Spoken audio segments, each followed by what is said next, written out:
ज्ञान चर्चा चौथा भाग।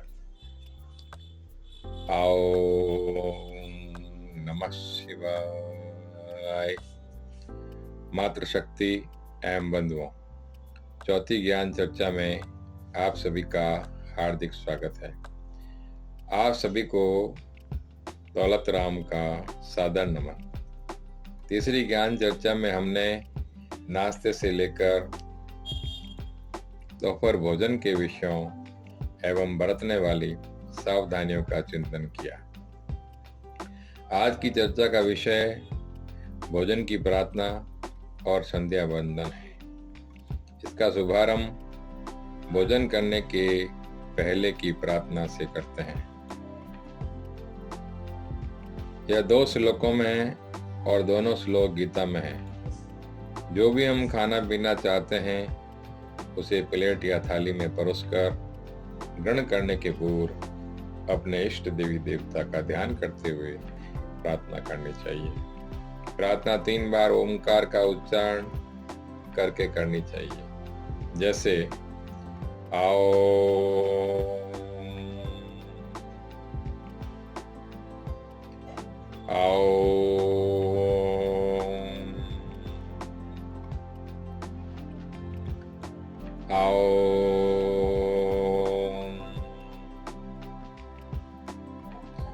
ब्रह्मार्पणं ब्रह्महविः ब्रह्माग्नो ब्रह्मणाहुतं ब्रह्मेव तेन गन्तव्यं ब्रह्मकर्म समाधिना। अहं वैश्वानरो भूत्वा प्राणिनां देहम् आश्रितः प्राणापान समायुक्त पचाम्यन्नं चतुर्विधम्।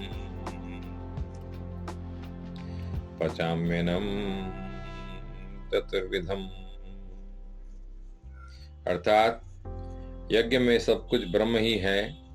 यज्ञ में आहुति देने वाला ब्रह्म ही है। अग्नि जिसमें आहुति दी जाती है वह ब्रह्म है। हवन सामग्री भी ब्रह्म है। हवन करने की प्रक्रिया भी ब्रह्म है। इस प्रकार से किया गया यज्ञ ब्रह्म को ही प्राप्त होता है। भगवान कहते हैं, मैं वैश्वानर अग्नि के रूप में समस्त प्राणियों के देह में रहता हूँ। प्राण और अपान वायु से युक्त होकर चारों प्रकार के अन्न, अर्थात पहला चबाकर, दूसरा चाटकर, तीसरा पीकर और चौथा चूसकर खाए जाने वाले सभी भोजन को पचाता हूँ। अतः हम यह समझ सकते हैं कि इस प्रार्थना द्वारा भगवान को भोग चढ़ जाता है। इसके प्रभाव से भोजन का ओरा यानी ओजस्व बढ़ जाता है एवं ग्रहण करने वाले के शरीर में पाचक अग्नि शक्ति दिव्य हो जाती है। भोजन दिव्य, सात्विक एवं प्रसाद बनकर पेट में पहुंचता है और साइड इफेक्ट रहित होकर भगवान की कृपा से अच्छी तरह पच जाता है। पुराने समय में खाने पीने, पकाने, परोसने की प्रक्रिया सात्विक एवं अच्छे भाव से होती थी। बाजार में खाद्य सामग्री जो भी मिलती थी वह क्वालिटी हुआ करती। वर्तमान में तो हर चीज कॉमर्शियल हो गई है। सात्विक एवं अच्छा भाव लुप्त सा हो गया है। वर्तमान समय में भोजन के पूर्व की प्रार्थना अति आवश्यक है। भोजन के पकाने से लेकर परोसने की प्रक्रिया में सामग्री कितनी भी शुद्ध सात्विक हो, परंतु यदि भाव अच्छा नहीं है, गुस्सा, टेंशन इत्यादि है, तो तैयार भोजन में वह सब कुछ ट्रांसफर हो जाता है। परिणाम स्वरूप भोजन की सात्विकता बदल जाएगी तामसिकता में।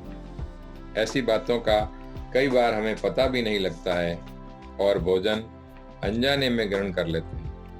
अतः हमें साइड इफेक्ट से बचने के लिए भोजन पूर्व की प्रार्थना अवश्य करनी चाहिए।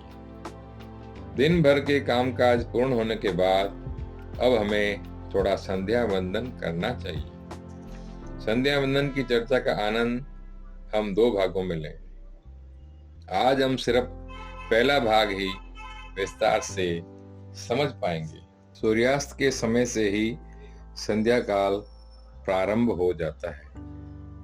अपने घर के पूजा स्थान में भगवान गणेश जी के सामने तेल या घी का दीपक जलाना चाहिए। फिर सुगंधित धूप बत्ती से पूरे वातावरण को सुगंधित करना चाहिए।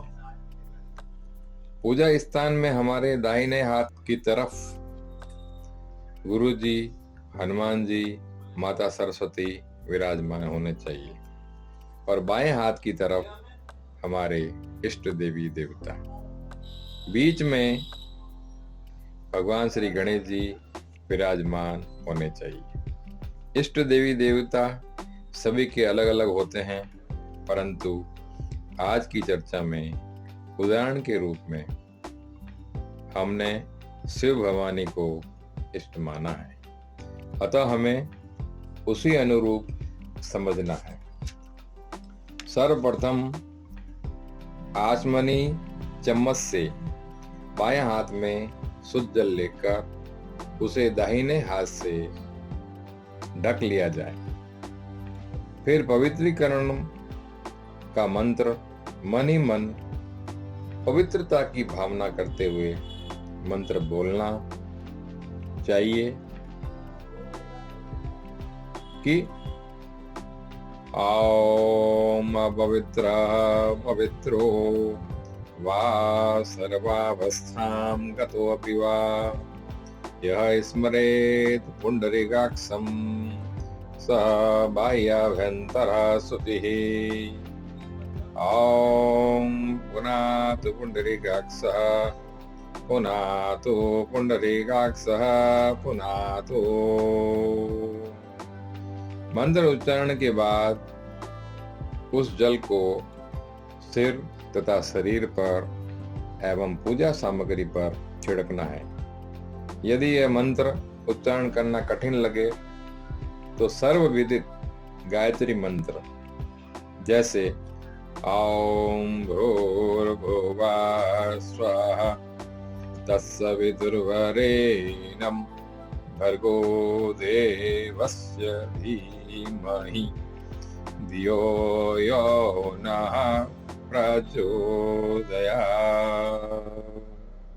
ऐसे बोलकर भी पवित्रीकरण की प्रक्रिया हम पूरी कर सकते हैं।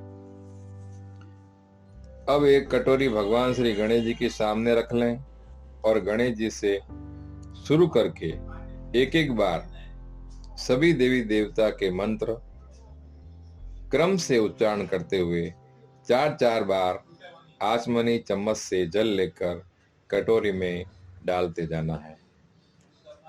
यह क्रम इस प्रकार है। ओम गणपतये नमः, ओम श्री सरस्वतये नमः, ओम श्री महालक्ष्म्यै नमः, ओम श्री नवदुर्गेभ्यो नमः, ओम श्री गुरुभ्यो नमः, हरि ओम। ओम नमः संभवाय च मयोभवाय च, नमः शंकराय च मयस्कराय च, नमः शिवाय च शिवतराय च।